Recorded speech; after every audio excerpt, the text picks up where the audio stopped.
നമസ്കാരം. ഗുരുവച്ച ആപ്പിൽ സതീശൻ പെട്ടു. ഭീഷണിപ്പെടുത്തി സതീശനെ കെട്ടുകെട്ടിക്കും. മധുവിധു തീരും മുമ്പേ അടി തുടങ്ങി. വീര്യം കുറഞ്ഞ മദ്യത്തിന്റെ നികുതി ഘടന നിശ്ചയിച്ചതുമായി ബന്ധപ്പെട്ട ബജറ്റ് നിർദ്ദേശത്തിൽ സംസ്ഥാന ഭരണമുന്നണിയിലും മന്ത്രിസഭയിലും ഭിന്നത രൂക്ഷമാണ്.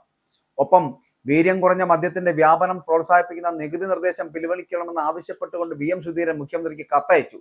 എന്നാൽ മദ്യനയത്തിലോ സ്വകാര്യവൽക്കരണ നയത്തിലോ വി എൻ സുധീരന്റെ വാക്കുകൾക്ക് അല്ലെങ്കിൽ ഭീഷണികൾക്ക് മുഖ്യമന്ത്രി വഴങ്ങാൻ പാടില്ല എന്നും സർക്കാരിനെ സമ്മർദ്ദത്തിലാക്കാൻ സുധീരൻ നടത്തുന്ന നീക്കങ്ങൾക്കെതിരെ പാർട്ടിയിൽ വിമർശനം ശക്തമാകുന്ന സാഹചര്യത്തിൽ എല്ലാ കോൺഗ്രസ് മുഖ്യമന്ത്രിമാരെയും ഇത്തരത്തിൽ കണ്ണീർ കുടിപ്പിച്ച പാരമ്പര്യമാണ് സുധീരനുള്ളത് എന്നും അത്തരത്തിലുള്ള വിമർശനമാണ് കോൺഗ്രസ് ക്യാമ്പുകളിൽ നിന്ന് ഉയരുന്നത് എന്നതാണ്.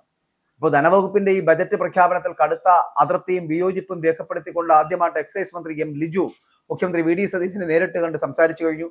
നിയമസഭാ സമ്മേളനം നടക്കുന്നതിനിടെ എക്സൈസ് കമ്മീഷണർ ആർ സാംബശിവ റാവുവിനെ അടിയന്തരമായി വിളിച്ചു വരുത്തി ചർച്ച നടത്തിയ ശേഷമാണ് വകുപ്പ് മന്ത്രി കൂടിയായിട്ടുള്ള ലിജു മുഖ്യമന്ത്രിയുമായിട്ട് കൂടിക്കാഴ്ച നടത്തിയത്.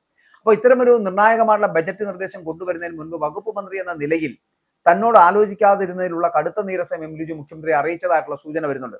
വീര്യം കുറഞ്ഞ മദ്യം കുറഞ്ഞ നികുതിയിൽ വിപണിയിലെത്തിയാൽ അത് കുട്ടികളിൽ ഉൾപ്പെടെ മദ്യവ്യാപനത്തിന് വലിയ തോതിൽ കാരണമാകുമെന്ന ആശങ്കയാണ് മന്ത്രി ഇതോടൊപ്പം പങ്കുവച്ചത്.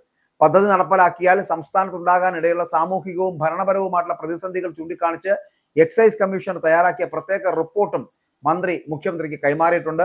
ബജറ്റ് നിർദ്ദേശം പൂർണ്ണമായിട്ടും ഒഴിവാക്കണമെന്ന് ലിജു ആവശ്യപ്പെട്ടുവെങ്കിലും വിഷയത്തിൽ പരസ്യമായിട്ടുള്ള ഒരു പ്രതികരണത്തിന് താനില്ല എന്ന് വ്യക്തമാക്കിയിരിക്കുകയാണ്. അതേസമയം ഭരണപക്ഷത്തെ പ്രമുഖ നേതാക്കൾ പോലും ഈ ബജറ്റ് നിർദ്ദേശത്തെ പൂർണ്ണമായിട്ടും ന്യായീകരിക്കാൻ തയ്യാറാകാത്തത് സർക്കാരിനെ പ്രതിരോധത്തിലാക്കുകയാണ്. കാരണം വീര്യം കുറഞ്ഞ മദ്യത്തിന്റെ കാര്യത്തിൽ നയപരമായിട്ടുള്ള മറ്റ് തീരുമാനങ്ങളൊന്നും എടുത്തിട്ടില്ല എന്ന് പറഞ്ഞ രമേശ് ചെന്നിത്തല അങ്ങനെ പറഞ്ഞു ഒഴിഞ്ഞു മാറിയപ്പോൾ ജനങ്ങൾക്കിടയിലുള്ള ആശങ്ക ദൂരീകരിക്കേണ്ട ഉത്തരവാദിത്വം സർക്കാരിനുണ്ട് എന്ന് AICC general secretary KC Venugopal പ്രതികരിക്കുന്നുണ്ട്. ഇത് പരോക്ഷമായിട്ട് മുഖ്യമന്ത്രി വി ഡി സതീശന്റെ മേൽ സമ്മർദ്ദം ചെലുത്തുന്നു എന്നതാണ് ഒരു രാഷ്ട്രീയ നിരീക്ഷണം എന്ന് പറയപ്പെടുന്നത്.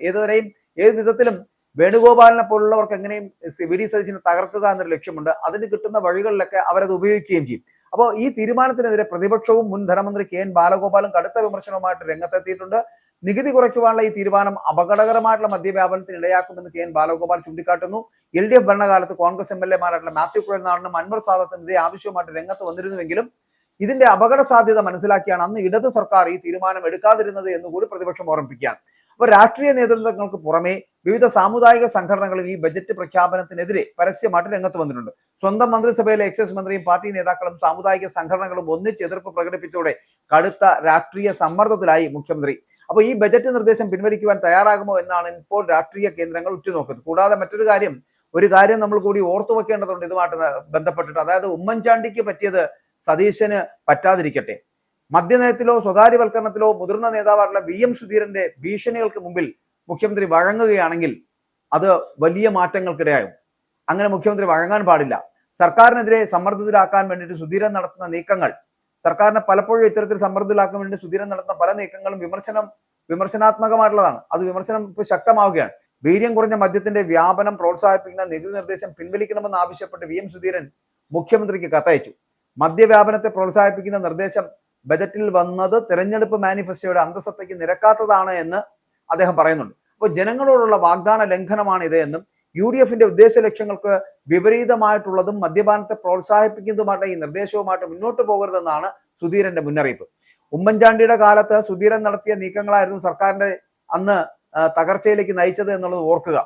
ഇക്കാര്യം സതീശൻ എല്ലാ കാലത്തും ഓർമ്മ വയ്ക്കണമെന്ന് തന്നെയാണ് കോൺഗ്രസ് പ്രവർത്തകർ അടക്കം പറയുന്നത്. അന്ന് സുധീരന്റെ വാക്കുകൾ ഉമ്മൻചാണ്ടി കേട്ടതിന്റെ ഫലമാണ് UDF കഴിഞ്ഞ 10 വർഷം പ്രതിപക്ഷത്ത് ഇരിക്കേണ്ടി വന്നത് എന്നുകൂടി ഓർമ്മിക്കുക.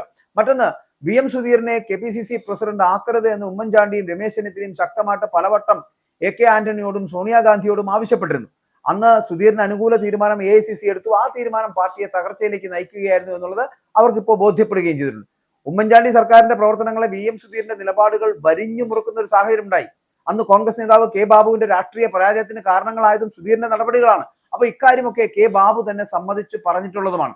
അങ്ങനെ ബാർക്കോഴ വിവാദങ്ങളുടെയൊക്കെ പശ്ചാത്തലത്തിൽ 2016 നിയമസഭാ തെരഞ്ഞെടുപ്പിൽ K ബാബുവിന് സീറ്റ് നൽകുന്നതിനെ സുധീരൻ ശക്തമായിട്ട് എതിർക്കുകയും ചെയ്തു. അപ്പൊ ബാബുവിന് പകരം മറ്റൊരു സ്ഥാനാർത്ഥിയെ കണ്ടെത്താൻ അദ്ദേഹം ശ്രമിച്ചുവെങ്കിലും ഉമ്മൻചാണ്ടിയുടെ കർശനമായിട്ടുള്ള നിലപാടാണ് അന്ന് ബാബുവിന് സീറ്റ് ഉറപ്പാക്കി കൊടുത്തത്. ഇക്കാര്യങ്ങളൊന്നും തന്നെ ആരും വിസ്മരിച്ചുകൂടാ എന്നും കോൺഗ്രസിൽ വലിയ അഭിപ്രായം വരുന്നുണ്ട്. ഇത് സതീശനും മനസ്സിലാക്കിയിരുന്നാൽ നല്ലത്. കാരണം സുധീരൻ ഗുരുവൊക്കെ തന്നെയാണ് എന്ന് പറഞ്ഞിട്ട് ഗുരു വയ്ക്കുന്ന ആപ്പിൽ സതീശൻ പെട്ടുപോകരുത്. അങ്ങനെ പെട്ടുപോവുകയാണെങ്കിൽ സതീശനെ കെട്ടുകെട്ടിക്കുമെന്നുള്ള കാര്യത്തിൽ തർക്കമില്ല. അതായത് ഭീഷണിപ്പെടുത്തിയാണെങ്കിലും സതീശനെ രാജിവെപ്പിക്കുന്ന ഒരു സാഹചര്യത്തിലേക്ക് ഇവർ കൊണ്ടെത്തിക്കും.